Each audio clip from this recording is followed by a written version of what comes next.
Okay. Now,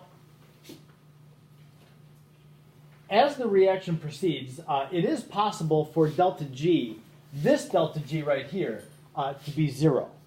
And remember that there are several things at play here. This standard delta G is a constant value. That's what we get from the table, the thermodynamic table. And then RT times the natural log of Q. So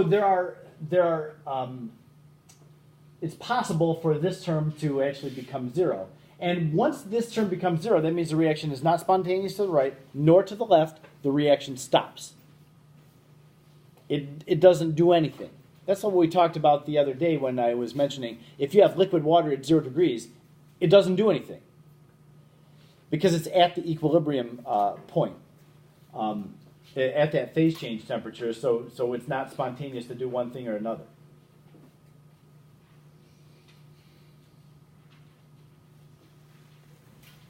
So when delta G is 0, the reaction's at equilibrium. It's not going to go either direction. And so at that point is when we can rename Q as K.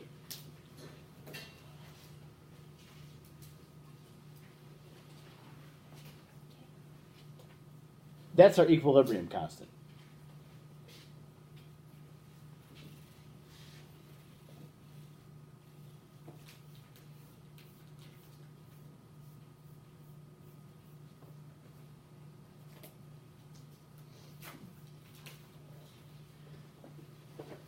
This equation can be rewritten then. If this term is 0, the delta G of the reaction is 0, and that means that Q is K,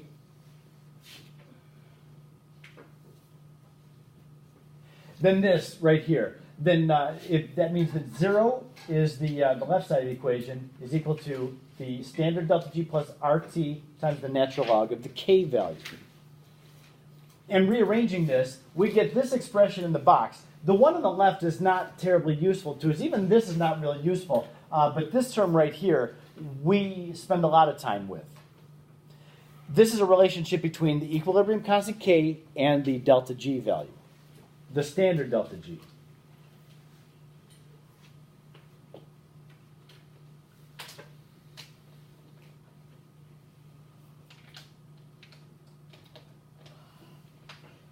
In this course, we're going to have 4 chapters on equilibrium. We'll use this a lot. This is going to come up as we do the equilibrium stuff. Whether a reaction is spontaneous in the direction that is written or not, we'll put that to use.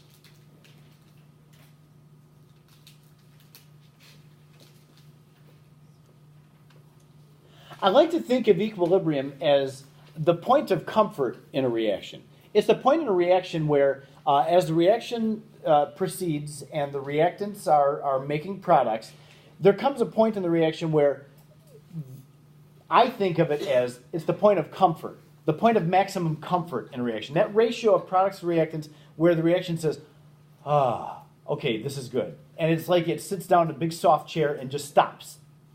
Even if you still have reactants that could react, they don't. They just stop. It's that ratio that's very comfortable for it. And it's like, okay, I'm just good here. I'm done. I have another analogy for it. I want to show you that. I want you to imagine this. Imagine that somebody has a birthday coming up. Who's got a birthday coming up? November, December? Anybody in here? Come on, work with me. Are you January? January what? 18th. Okay, great. It's coming up soon. Yeah. January 18th, Katie's going to have a birthday party. And Katie has invited the whole class. Oh, great. Thanks, Katie. Appreciate you doing that. In fact, Katie, in a moment of weakness, maybe because she feels bad, she even invites the teacher. Yeah. So here, I'm all excited thinking, oh my goodness. Oh, Katie. You're not inviting me for the transportation, are you? No. You want me or the bus? What is it? You don't have to answer that. I don't want you to. Okay, so here's your teacher, Mr. Nerd, all excited that I get to go to a cool kid party, right? So I said, okay, Kate, I'm so honored that I can spend, some time at the party with you. I am going to bring pizza and I'll bring the cake for this party. So here I'm driving to the party, all excited, and I'm looking at my direction. Okay, Katie tells me to park here. Okay, fine. So I park here and I get out, and here's me. My nice, cool red car, right? And I got the pizzas over there and the cake there, and I realized, wonder if Katie was trying to tell me something, because she told me to park here. I got to walk down this real steep hill and then up another hill to get to the party. Gosh. All right, well, fine. I'm sure that there's a good reason that she did this. So here I go. I got the pizzas in one hand and the cake in the other. Oh, and walk down this hill, and you know what's going to happen. Before too long, instead of me looking like this, I look like this. And here's one of our pizzas, and here's another pizza, and there's another, and the cake, of course, is like that. Yeah, and so here's all of you in having a great time and thinking, man, I'm getting hungry. Where's more with the pizza, right? So maybe you go out looking for me. Where are you going to find me? At the bottom. Yeah, I'm going to come to equilibrium at the lowest energy point. That's it. You're going to find me down there, and I'm at rest, right? I'm like, you know, and in rough shape. Over here, when I first started on this walk, that was all reactance. This is where I was hoping to get to. You can consider this. I would have gone to completion if I would have made it there. But I didn't. I didn't get there. I got to that point in my journey, and I stopped. And that's where I got the most comfort, is right there. I'm stuck down there. Now, is it possible for me to make it up there? Well, yeah. How am I going to make it up there? You're going to grab my feet, and you're going to be like, okay, come on. And you're going to drag me from that point of comfort up to there. A reaction can do the same thing. A reaction by itself is going to stop at some point between reactants and products. It might be closer to the products. It might be just barely past the reactants, but it is going to stop somewhere. It is possible to force a reaction to go the rest of the way. There's different things you can do, and we'll learn about those things. How do you get a reaction that stops to just go the rest of the way? Well, we'll be able to do that. But this is kind of like a real-life analogy to what equilibrium is. The process started, and then it stopped itself before it got to the end. And that's equilibrium. All right. Now this is, how does K vary with temperature? This is a little bit weird. I want to go through this with you. We're going to be able to gain something that is an essential topic in this class, but the math in it is wacky.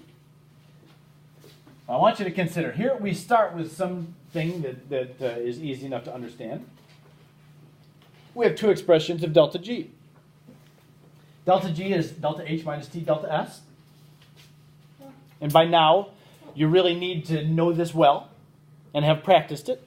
And then we also have this, which was derived a moment ago. Delta G is negative RT natural log of K.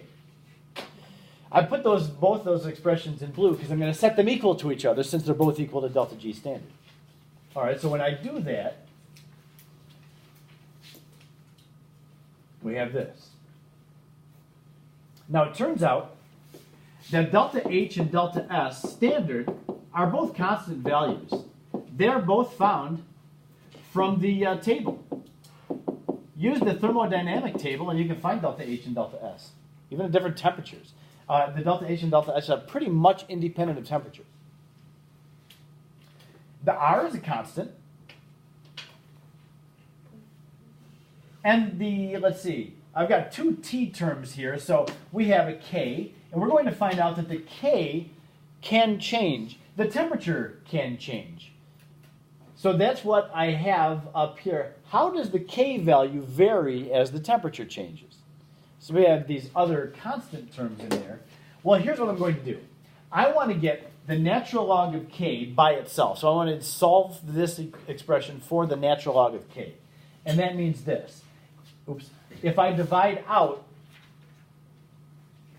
the negative RT from this side, I'll have natural log of K by itself. So something is going to cancel out here. The delta H, nothing cancels, it just starts by itself. So you got the negative RT underneath it. There it is, negative delta H over RT. And then the temperature is going to cancel with that temperature with the delta S term. It's just going to be, now notice, this T delta S was negative, and I divided out a negative RT.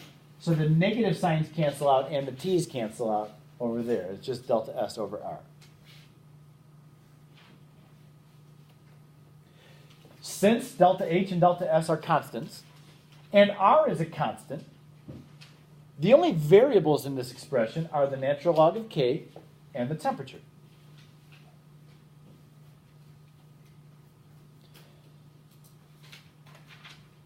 All right, so this part, we're just doing a little algebra. We're setting things equal to each other by the whatever property, commutative or transformative, I don't remember which one. But then we've solved for this. Now comes the nebulous part.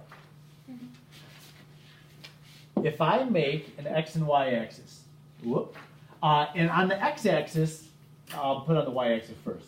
Natural log of k, that's L, on the y-axis. And on the x-axis, I'm going to put 1 over the temperature. Does the negative matter? Which one? Like, it's like negative delta H. Or That one? negative. Yeah, it is going to So matter. isn't it like negative 1 over the temperature? No, I'm going to keep this the way it is, just to say 1 over the temperature. So that means this.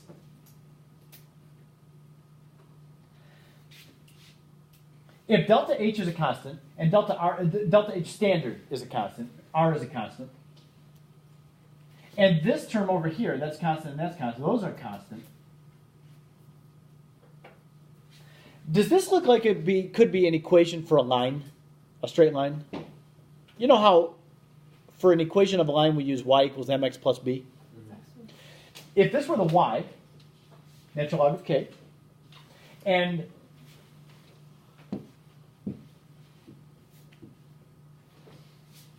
I've got temperature, the other variable is in the denominator. So if I just, if I plotted natural log of k versus 1 over temperature. So 1 over x. Yeah. So it's like the weird. Well, no, it's not 1 over x. I'm making, yeah, it is 1 over x, I guess. So it's like not linear. It does wind up being linear. You wouldn't make it 1 over If I was graphing y versus x, it would be curved. But since I'm graphing it versus 1 over x, it's going to wind up being a straight line. And let me show you, let's see, like this. Instead of writing it like this, how about I put negative delta H over R times 1 over temperature. That's the same thing as what's written in blue. And so the x term is 1 over temperature. Yeah. I told you it was weird. Yeah. It's strange. It does seem physics. Yeah, I wouldn't be surprised if you did. Yeah, we had to do quadratics and make it into linears. And you have like square root and Uh-huh. all this stupid stuff. Ugh. Yep. Ugh. All right. Now, let me show you this. Does this y-intercept have to be 0? No. It's not, no. Unless the delta S is 0, you'll have a non-zero y-intercept. So it's fine to have a non-zero y-intercept on this. If I were to draw an a line like this, if this were the line that we got by plotting natural log of k versus 1 over temperature, would this indicate that my reaction is exothermic or endothermic? I want you to think about this. Is this an exothermic or an endothermic reaction?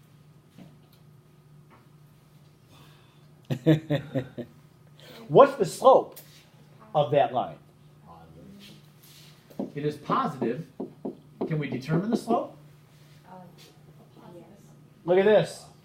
Y equals mx plus b. So m, the slope of this line, is negative delta h over r.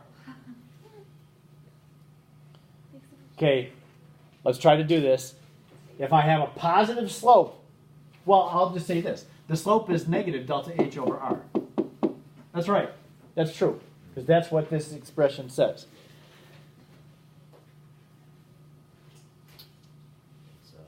If I have a positive slope, and that slope is equal to negative delta h over r, what could you tell me about the reaction? Could you say if it's endothermic or exothermic?